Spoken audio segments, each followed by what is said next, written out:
Salut mes collègues, j'espère que vous allez bien. Dans une vidéo précédente, j'ai expliqué qu'il faut entraîner les élèves à produire en français progressivement tout au long de l'année. J'ai dit aussi que la production écrite est progressivement préparée durant la séquence par la mini-tâche, le réinvestissement à l'écrit à la fin des sciences de conjugaison, de vocabulaire, de grammaire et d'orthographe, et à la fin de chaque science de lecture-compréhension. كيفاش نطبقوا هذا الشيء؟ أعطينا أمثلة، ورينا، قولي لنا à la fin de l'activité de vocabulaire واش نديرو باش نخدموا la production écrite. قولي لنا à la fin de l'activité de compréhension de l'écrit واش نديرو باش نخدموا la production écrite. La même chose à la fin des activités d'orthographe, de production orale, de grammaire, etc. واش نديرو باش نخدموا la production écrite.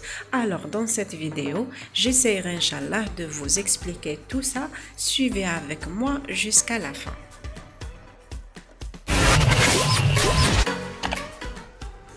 Bismillahirrahmanirrahim.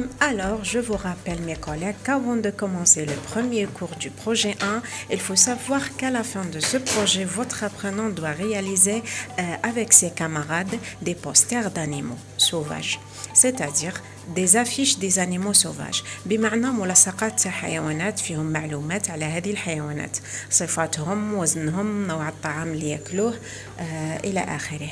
Donc durant les séquences 1 et 2, votre apprenant doit récolter des informations suffisantes de différents animaux ماشي كلهم يعني على حسب القدرات تاعهم pour qu'à la fin du projet ou bien à la fin de chaque séquence il sera capable de donner beaucoup des informations au moins sur son animal préféré. ولكن ماشي نهمل التعبير durant les activités que je présente à mes élèves durant la séquence ومن بعد كي نلحق الحصة تاع la production écrite كي نمد mes élèves la consigne و les double feuilles باش يعبروا يقعدوا يخزروا فيه. Il y a un secret. Si vous appliquez ce secret avec vos élèves progressivement durant toute l'année, je vous assure, Inch'Allah, que vous allez réussir cette activité. C'est pas demander de vos élèves de produire une phrase chaque jour. Non, mais amenez vos élèves à employer correctement ces apprentissages de points de langue dans des situations de communication. C'est-à-dire, واش قرا les points de langue يستعملهم dans des phrases tout simplement. هذا ما كان. تبعوا معايا الأخير باش تفهموا أكثر.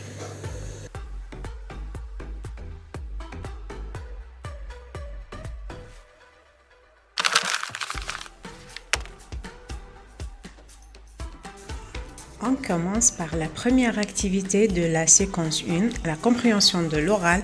C'est un vrai FNAC. Je vais vous faire un petit résumé de cette activité.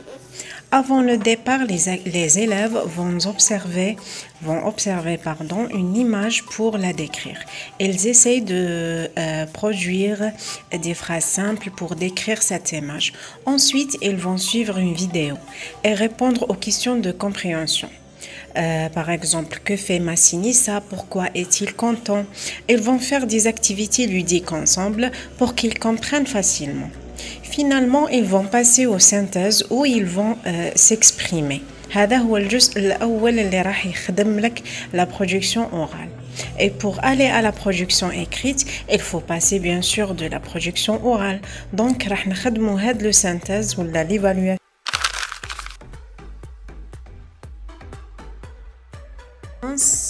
Par la première partie de l'évaluation. Quelle photo choisis-tu dans l'album de Massinissa? Présente-la à tes camarades. Vous expliquez à vos élèves que Massinissa possède 4 photos. Vous faites un petit rappel. La première photo représente les Touaregs. La deuxième photo représente le désert. La troisième photo représente le chameau. La quatrième photo représente un fennec. Chaque élève choisit une photo et essaye de la présenter à son camarade. Vous pouvez diviser la classe en 4 groupes et le chef de chaque groupe présente la photo devant la classe. On commence par la première photo, les Touaregs. Vous aidez vos élèves à produire oralement des phrases simples et correctes. Les Touaregs sont les habitants du Sahara central. Ils habitent en Algérie, en Burkina Faso, en Libye, en Mali, en Tchad et au Niger.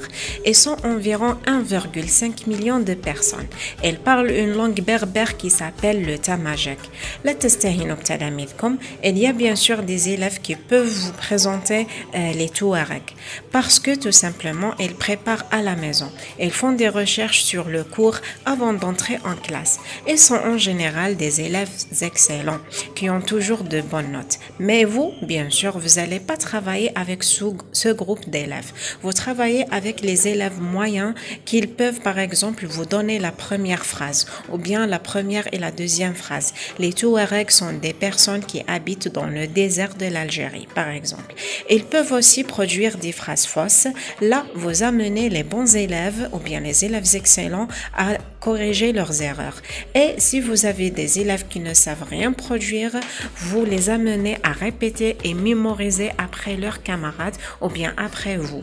Comme ça, ils apprennent de nouveaux mots, ils s'entraînent à produire des phrases orales et ils s'entraînent à parler en français.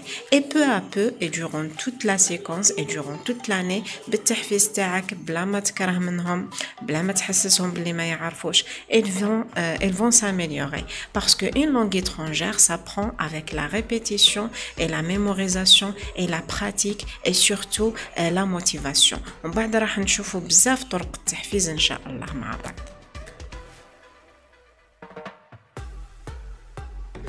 On passe à la deuxième photo, le désert. Le chef du deuxième groupe passe au tableau pour présenter le désert. Après un moment bien sûr de réflexion avec ses camarades. Le désert de l'Algérie ou bien le Sahara algérien ou bien le Grand Sud algérien est un espace qui s'est structuré progressivement au cours de l'histoire de l'Algérie. Il est situé dans le sud du pays. راح تقول لي الطفل راح يدير هادو لي فراز ونقول لك انا يديرهم علاش ما يديرهمش بالمساعده تاعك. باغ اكزومبل قول له صحراء الجزائر كيفاش بالفرنسيه راكم درتوا الحصه تاع لا compréhension orale ويعرف بإذن الله هادو لي مو راح يقول لك c'est le désert de l'Algérie maîtresse. Lorsqu'il vous donne ce mot, là vous pouvez lui donner les synonymes de ce mot. Mes élèves, on dit le désert de l'Algérie ou bien le Sahara de l'Algérie ou bien le Grand Sud d'Algérie. On passe à la troisième photo, le chameau. Le chameau du désert est un mammifère ruminant d'Asie. Il possède deux bosses graisseuses sur le dos. Il mesure environ 2 mètres à la bosse. Il pèse jusqu'à 725 kg. Il peut vivre 50 ans. Il peut arriver à se déplacer entre 4 et 7 km par heure et parcourir entre 40 et 50 km par jour. Pour aider vos élèves, vous pouvez leur poser des questions. Vous acceptez les réponses en arabe et essayez avec les élèves excellents de les traduire en français. Répondez à leur place si vous trouvez un handicap et bien sûr n'oubliez pas la répétition et la mémorisation. On passe à la quatrième photo, le fennec. Le fennec, nommé aussi renard des sables ou renard des sables du Sahara, est un petit renard de la famille des canidés qui vit dans le désert du Sahara. Il a de grandes oreilles, mais il est la plus petite espèce de sa famille. Il pèse entre 0,68 kg et 1,6 kg. Il mesure entre 24 et 41 cm.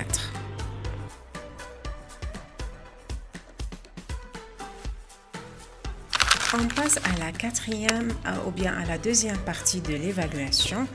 Avec ton camarade, regarde les deux images. Comment s'appellent les deux animaux? Se ressemblent-ils? Sont-ils différents? Les élèves observent les deux images puis ils peuvent normalement identifier les deux images. La première image représente un fennec du désert.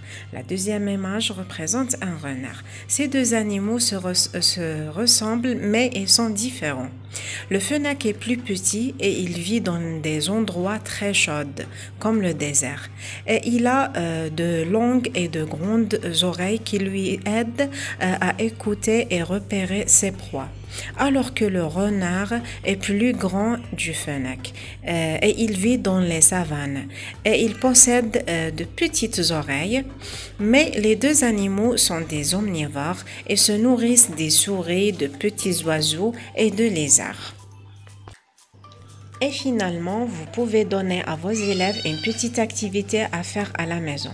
Demandez à vos élèves de préparer par exemple la fiche technique du fennec ou bien du chameau. Voilà mes collègues, comme vous avez vu avec moi, il ne faut pas être superficiel avec l'étape de l'évaluation de l'activité de compréhension orale parce qu'elle est considérée comme une synthèse de l'activité. Aussi, elle est considérée comme un premier pas vers la production écrite. On est arrivé à la fin de notre vidéo. J'espère que la vidéo d'aujourd'hui vous a plu. On se rencontre dans une nouvelle vidéo et la deuxième étape de la production écrite.